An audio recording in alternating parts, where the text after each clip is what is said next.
আজকের মুভিটি আমাদের সমাজের একটি অন্ধকার দিক নিয়ে বানানো। এদিকে যে কখনো আলো জ্বলবে তার নিশ্চয়তা পাওয়া যায় না। একটি মেয়ে চাইলে অনেক কিছুই করতে পারে, সে কখনোই দুর্বল না। শুধু একটু বুদ্ধি আর মানসিকতার জোর হলেই পৃথিবীর শ্রেষ্ঠ বাধাকেও হার মানাতে পারে। তো চলুন আজকের গল্পটি শুরু করা যাক। গল্পের শুরুতে একটি নির্জন গোডাউনে একটি মেয়ে ইতস্তত হয়ে ছুটে বেড়াচ্ছে, অর্থাৎ সে এখান থেকে পালানোর চেষ্টা করছিল।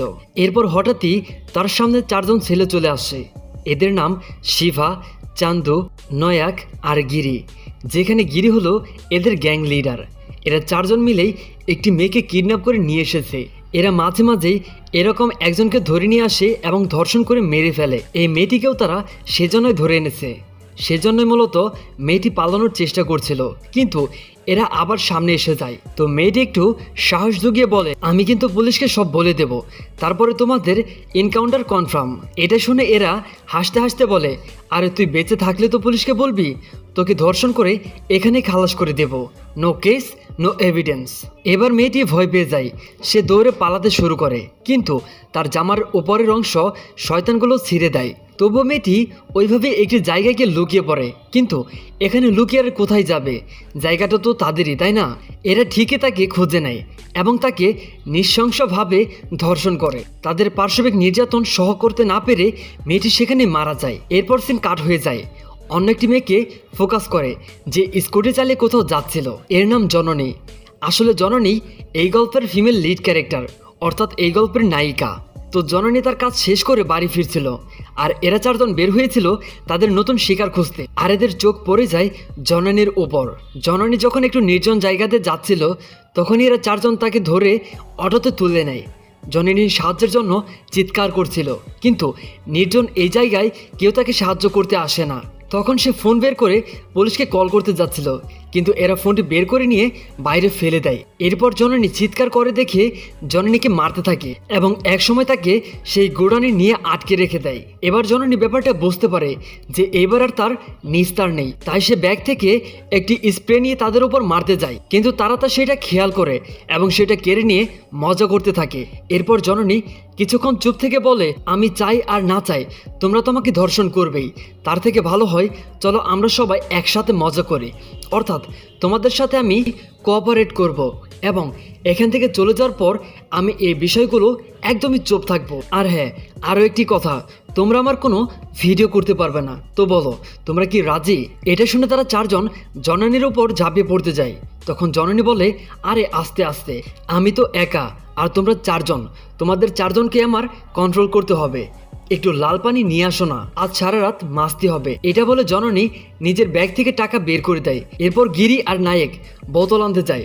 এদিকে চান্দু আর শিবা থেকে যায় জননীকে পাহারা দিতে। এরপর আমরা দেখি চান্দু একটি হিসু করতে বাইরে যায়, আর শিবা বসে বসে দুষ্টু ছবি দেখছিল।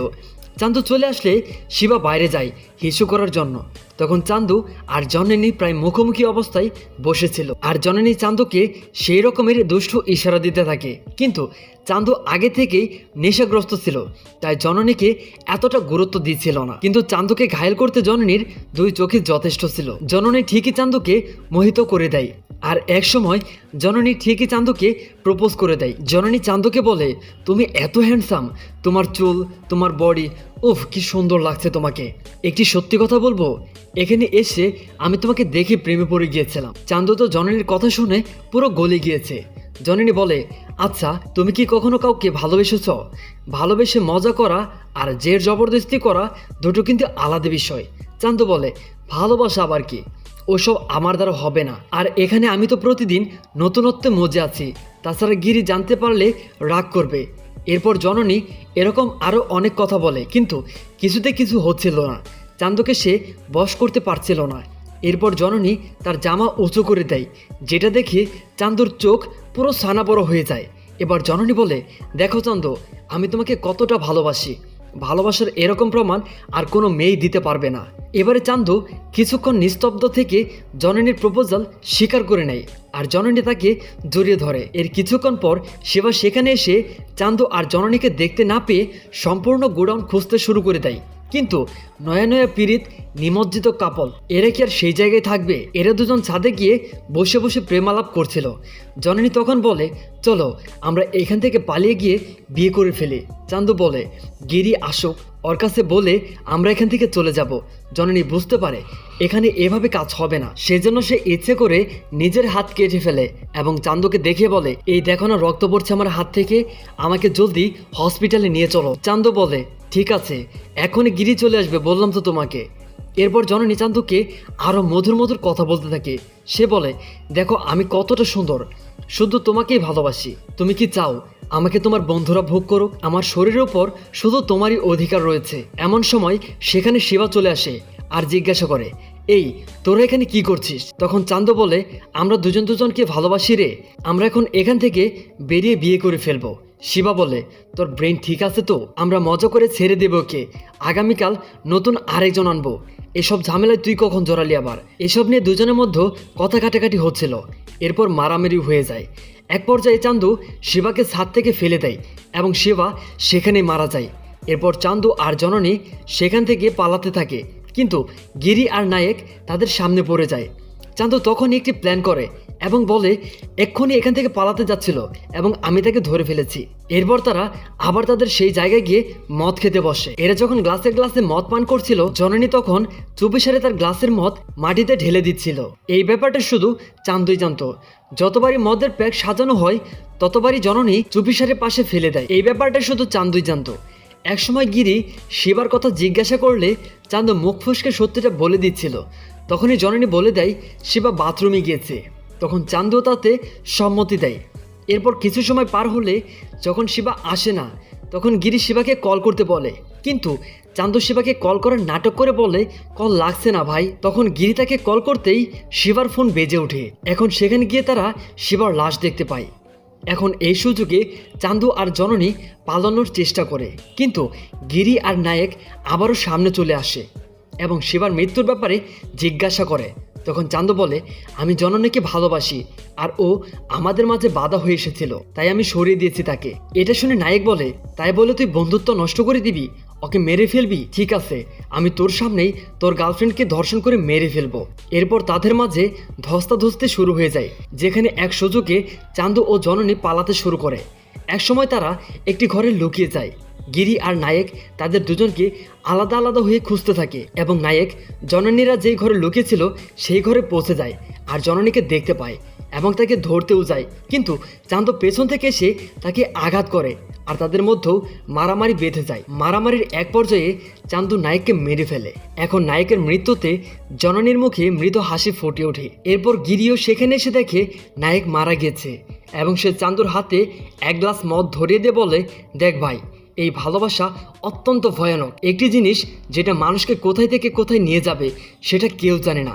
আর অপরিচিত একটি মেয়েকে এই অল্প সময়ে এত বিশ্বাস করিস না। মেয়েদের মন কেউ বুঝতে পারে না রে ভাই। ও তোর সাথে ভালোবাসার নাটক করছে এবং আমাদের একে অপরের সাথে লড়াই বাঁধে দিয়ে সবাইকে মেরে ফেলবে। জননী এইবার নানাবিধ কথা বলে তার ভালোবাসার প্রমাণ দেখাতে যায়, কিন্তু গিরি তখন বলে, এই মেয়েটি তোকে খুব ভালোবাসে তাই না? তাহলে এখনই তাকে ভোগ করে দেখা। চান্দু এবারে চুপ থাকে আর বলে, ভাই যা হয়েছে ভুলে যা, আমিও ভুল করেছি, চল দুজনে মিলে এই মেয়েকে ধর্ষণ করি। এটা শুনে জননী সেখান থেকে পালাতে শুরু করে। চান্দু ও গিরি দুজনে আলাদা হয়ে তাকে খুঁজতে থাকে। চান্দু এবার তাকে খুঁজতে খুঁজতে একটি ফাঁকা ঘরে আসে, যেখানে জননী লুকিয়ে ছিল। এবার চান্দুকে একা দেখে জননী ছুটে এসে চান্দুকে জড়িয়ে ধরে আর চান্দুর হাত জননীর জামার ভেতর ঢুকিয়ে দিয়ে বলে, তুমি কি চাও আমার শরীরে? আমি এখনই তোমার সাথে শুতে রাজি আছি, কারণ আমি শুধু তোমারই, আমি শুধু তোমাকেই ভালোবাসি। আমাকে ভোগ করার অধিকার শুধু তোমারই আছে। এখন আমি আর এর থেকে বেশি কিভাবে প্রমাণ দেব বলো? এখন জননীর এই ব্যবহারে চান্দু আবার গলে যায়। তখনই গিরি পেছন থেকে হাত তালি দিতে দিতে আসে। সে চান্দুকে বলে, বাহ সুপার, তুই আবার গলে গেলি। এবার আর না, এবার আমি তোর সামনেই তোর গার্লফ্রেন্ডকে ঠিকই ধর্ষণ করব, তুই যা পারিস করে নে। এবার জননী চান্দুকে বলে, চান্দু তুমি যদি আমাকে সত্যি ভালোবাসো তাহলে গিরিকে মেরে আমাকে তোমার করে নাও। আর গিরিকে বলে, তুই যদি আমার বয়ফ্রেন্ডকে মারতে পারিস তাহলে আমি স্বেচ্ছায় তোর সাথে শোবো।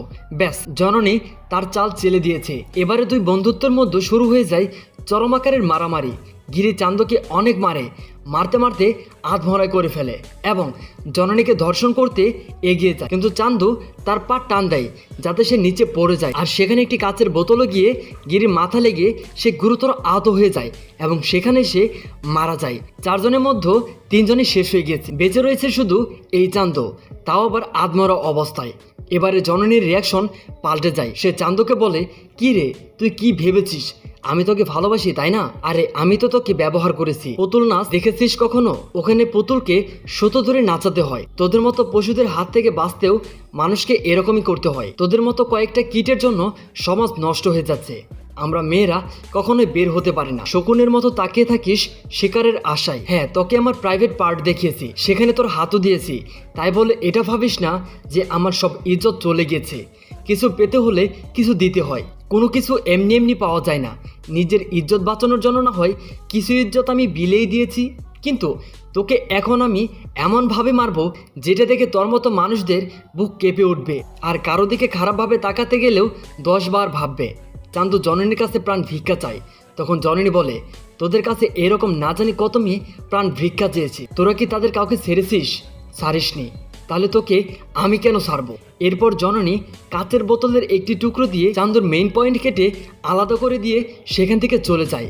আর এরই সাথে আজকের মুভিটিও শেষ হয়ে যায়।